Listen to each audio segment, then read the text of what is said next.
Two of Jeff Ruby's employees narrowly escaped injury today when the Waterfront restaurant broke loose in Covington.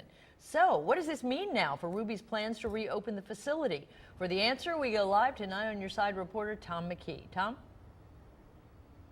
Well, Jeff Ruby wants to move the waterfront to the Covington Landing and reopen it next year. But first, these tugboats that you see right here have to secure to it, take this to a new location and check for any damage. This is all because the waterfront broke free earlier today and almost went down the Ohio River. Kenton County Dispatch. The waterfront's letting loose. It's got one ramp holding it and the rest of it's broken away. That 911 call spelled trouble for Covington's fire department and two Jeff Ruby employees doing maintenance work on the floating restaurant.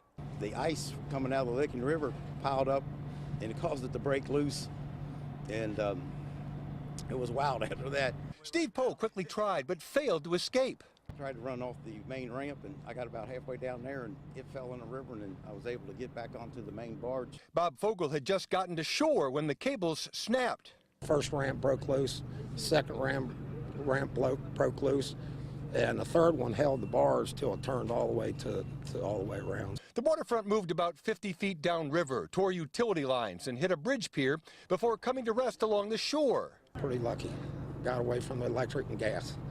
There's a lot of gas, a lot of electric snapping. The electric was actually in the river, bubbling in the river, and everything. Yeah, it was pretty bad. Thursday's incident hasn't changed Ruby's mind about relocating the restaurant and reopening it next year at Covington Landing. In fact, engineers are already working on several issues. On how we're going to moor this thing with the new barge I added to be the approach barge for the waterfront, and that's where it's going to be at Covington Landing, where we won't have this problem. Well, Jeff Ruby also told me that Covington Landing site is safer because there are steel pilings drilled directly into the Ohio River bottom, which would prevent any ice from getting to boats that are moored there. Of course, this is not the first time that the waterfront has broken free.